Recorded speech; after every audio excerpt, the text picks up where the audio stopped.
यज्ञये इदन्न मम। ॐ सोमाय स्वाहा। इदं सोमाय इदन्न मम। ॐ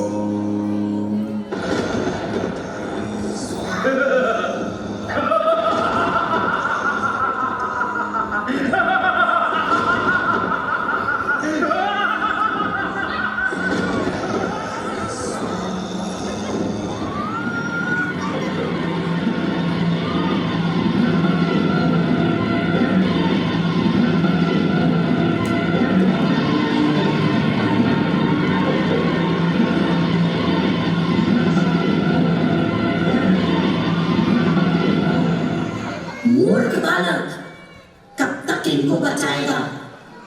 देखने में तो इतना सुकुमार लगता है, तू मुझ पर निजर रात करेगा? अगर अपने प्राण प्यारे हैं तो चला जा यहाँ से। हा, हा, हा, हा, हा। मैं मायावी शक्तियों की महारानी राक्षसी ताड़का हूँ, जो तुम जैसे मनुष्य को समूचा निकल सकती हूँ। मुझे अपने प्राणों का भय नहीं है माते। प्रजा की रक्षा करना ही एक क्षत्रिय का धर्म है।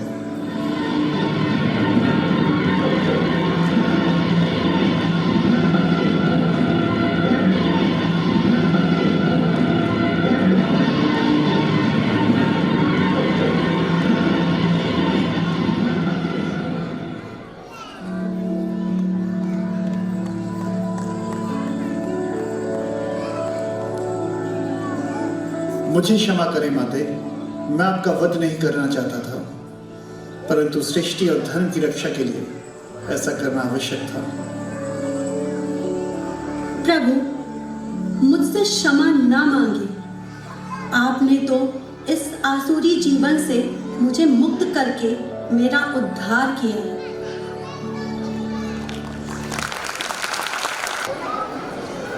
राक्षसी ताड़का का वध कर सुंदर वन को राक्षसों के आतंक से मुक्त करा।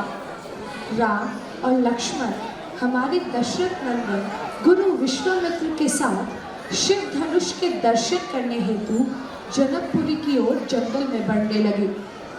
काफी लंबी दूरी तय करने के बाद विश्वामित्र जंगल में विश्राम करने हेतु रुके। तभी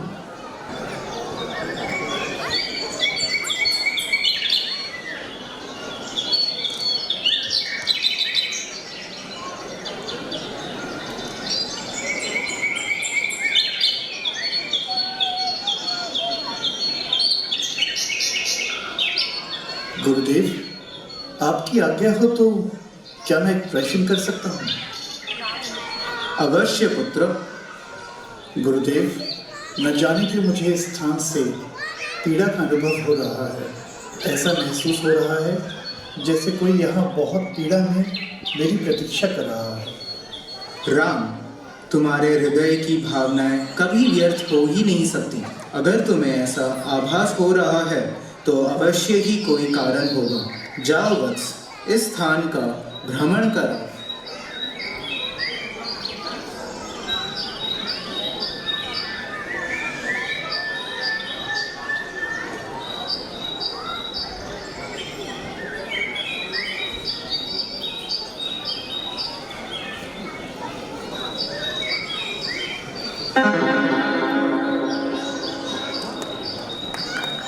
माता, आप कौन हैं?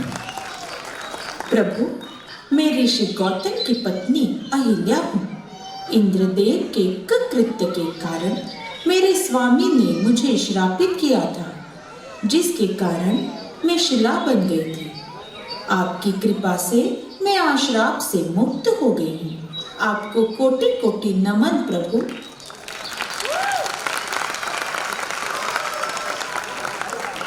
मैंने बताया कि ताड़का वध के बाद विश्वामित्र और राजकुमार शिव धनुष के दर्शन के लिए जनकपुरी जा रहे हैं। जनकपुरी यानी मिथिला, महाराज जनक का राज्य, जिसकी राजधानी वर्तमान में नेपाल और सीमाएं भारत के बिहार और उत्तर प्रदेश राज्य के मिथिलांचल तक क्षेत्र तक सीमित है।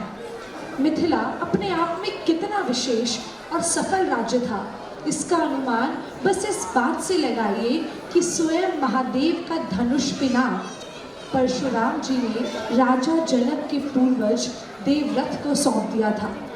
लेकिन इसके बावजूद भी एक समय में मिथिला और महाराज जनक पर दुख के बादल छा गए थे। एक ओर विवाह के कई वर्ष बाद भी राज ऋषि जनक और रानी सुनैना को कोई संतान की प्राप्ति नहीं हुई थी, तो रानी सुनैना के स्वास्थ्य हानि का कारण बन रहा था। वहीं दूसरी ओर मिथिला में कई वर्षों से अकाल की स्थिति बनी हुई थी और कई प्रयासों के बाद भी वर्षा नहीं हो रही थी। एक रोज अकाल से मुक्ति प्राप्त करने के लिए ऋषियों ने जनक को यज्ञ करने की सलाह दी। यज्ञ की अंतिम चरण में राज ऋषि जनक और रानी सुनैना मिथिला की भूमि पर हल जोत रहे थे। तभी वो हल किसी कठोर चीज से टकराकर रुक गया। जब उस स्थान की खुदाई हुई तब उसमें से एक कलश मिला जिसमें एक सुंदर कन्या थी। राजा जनक और उनकी पत्नी रानी सुनैना ने उस कन्या को कलश के बाहर निकाला और उसे अपनी पुत्री के रूप में स्वीकार किया। चूँकि हल को वो भाग जो कलश से टकराया उसे सीत कहा जाता है, इसलिए ही इस कन्या का नाम सीता रखा गया। वही जनक पुत्री के रूप में उन्हें जानकी कहा गया। जानकी के आते ही मिथिला से वर्षों का अकाल खत्म हो गया। सभी दिशाओं से शुभ समाचार आने लगे। प्रजा खुशहाल रहने लगी और जनक लाडली राजमहल में राजकुमारी की तरह पोषित होने लगी। तभी एक दिन राजा जनक ने देखा कि जिस शिव धनुष को पूरे मिथिला में कोई शूरवीर हिला भी नहीं पाता, उसी शिव धनुष पिनाक को उनकी पुत्री सीता एक ही हाथ से उठा स्वच्छ कर रही है। और इसीलिए उन्होंने राजकुमारी सीता के सौंदर्य के लिए रखी एक शर्त।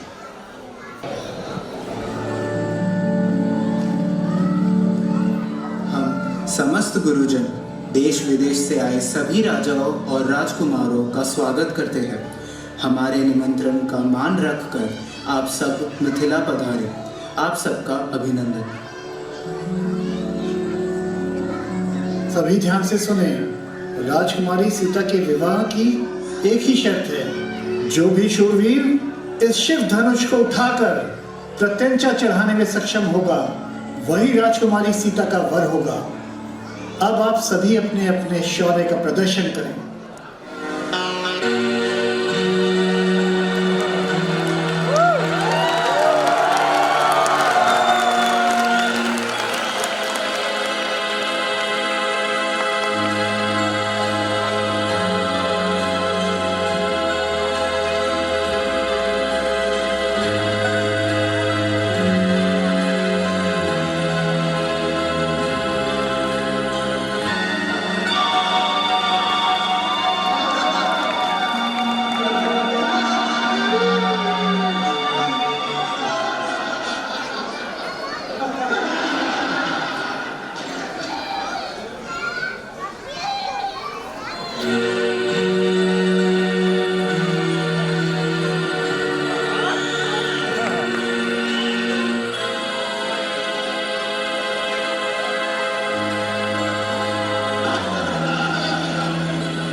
क्या ये पृथ्वी वीरों से रहित हो गई है?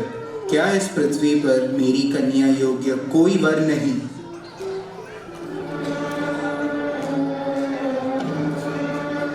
बस महाराज बस।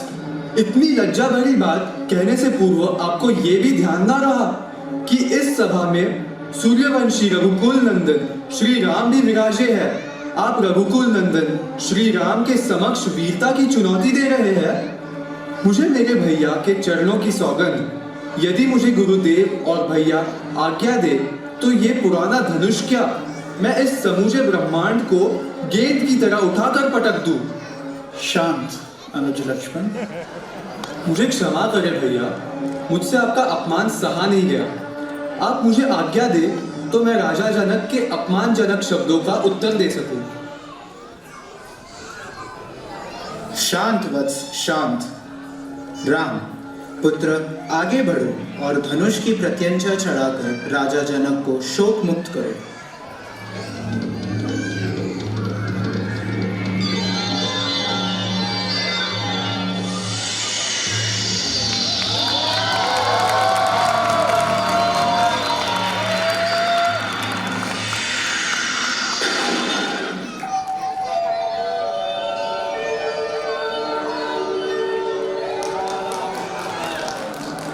किसने शिव धनुष तोड़ने का दुस्साहस किया है? जिसने भी शिव धनुष तोड़ा है वह सहस्त्र बाहु के समान ही मेरा शत्रु है।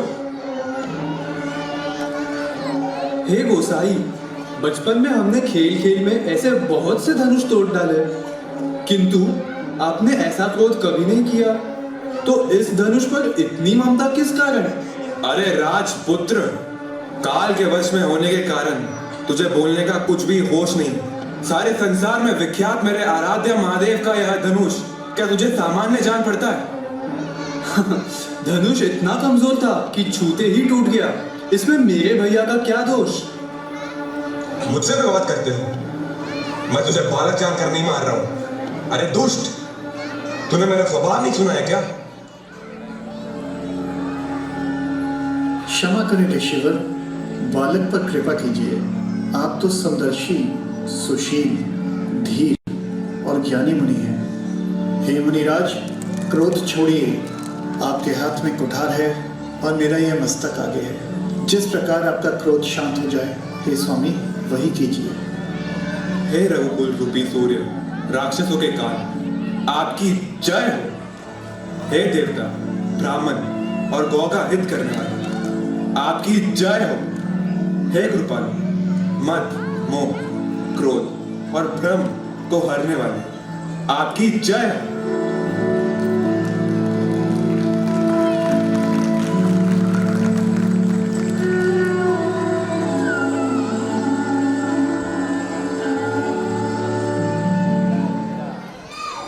रघुकुल नंदन राम, आपने मेरे प्रण का मान रख लिया। मैं आपका आभारी हूँ। मेरी पुत्री सीता रघुकुल की पुत्र वधू बनी, ये सौभाग्य की बात है। पुत्री, अपने वर को स्वीकार करो।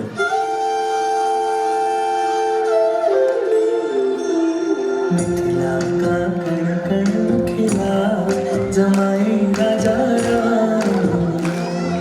मिथिला का कण कण खिला जमाए राजा राम। जनक सुती संग तुम रहियो ऐसे, कनक कली पर भवराज ऐसे, कनक कली पर भवराज ऐसे। रामचंद्र